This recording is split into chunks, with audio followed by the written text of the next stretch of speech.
Why do African leaders actually hate their people? Why do African leaders always put their people's future and the future generation in their countries in jeopardy? Ladies and gentlemen, thank you for tuning in and welcome back once again to the channel. If this is your first time stopping by, they call me Mr. J, and we are proudly Motherland on this platform. Yes, Mr. J's reaction is proudly Motherland because we talk about everything Motherland. Now, today I want us to talk about the whole Adani deal and the current government of Kenya, the government of President Ruto, and how this is a deal straight out of the devil's chambers.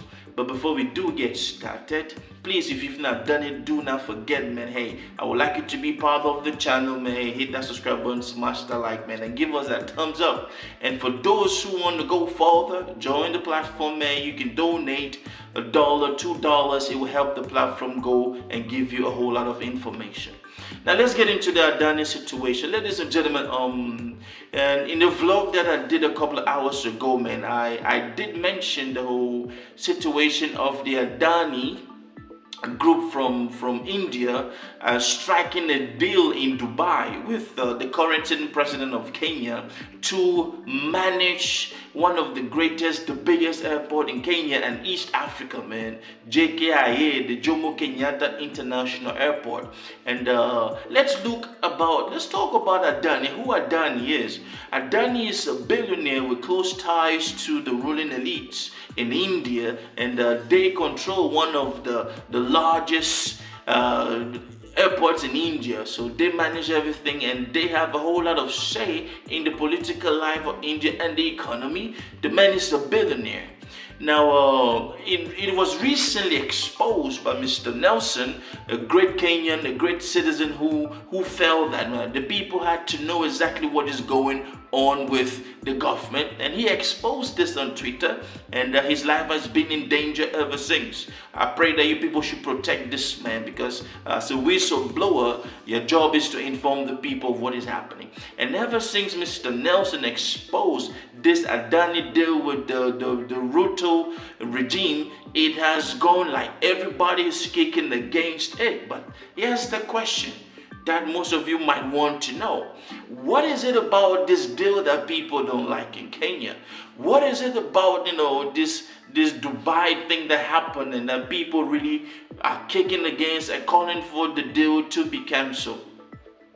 Ladies and gentlemen, imagine this scenario, right?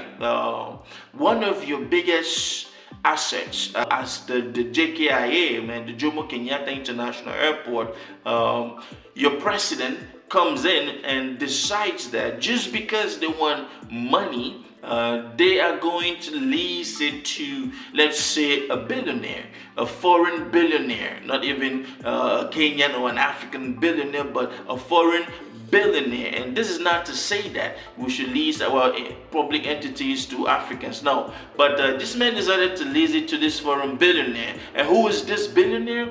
This billionaire is notorious. This man has messed up other countries with his investments. We can talk about Sri Lanka. We can talk about Bangladesh. Now, if you look at these two countries where they have had deals with this Adani of a person, it is mayhem, if to say the least.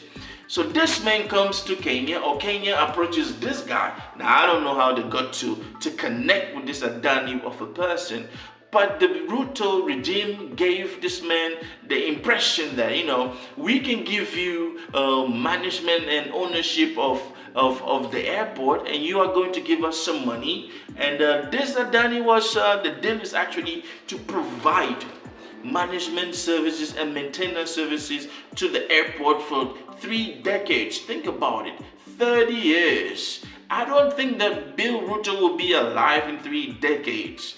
And why do African leaders think that it is okay to always borrow money and just mortgage the future of the next generations? Why are you borrowing money for 30 decades to come? Why are you leasing state properties, state entities to these foreigners for decades to come when you were not even sure you're going to live up to that period in power? So this Adani looks at the deal, and then they meet in Dubai, and this man says, you know what? I want to have the airport management. I'm going to manage the airport, and I'm going to restructure contracts with the employees. Think about it. A foreigner coming in and telling you that I will give you this money. What you need the money for is not my business, but I want you to hand me the deed, the title deed of the airport, that's the land. I want it to be like a collateral to me, and I will be in charge of structuring the employment contracts for people working in the airport. Why are African leaders this heartless? Like, I keep asking myself, man, whatever happened to this whole dream of just letting Africa be for Africans? Whatever happened to this dream of coming into power and uplifting your people? Now, you know why people are very happy with what is happening in the Sahel region with the likes of Captain Ibrahim Traore? Because we are seeing that they are trying to do this.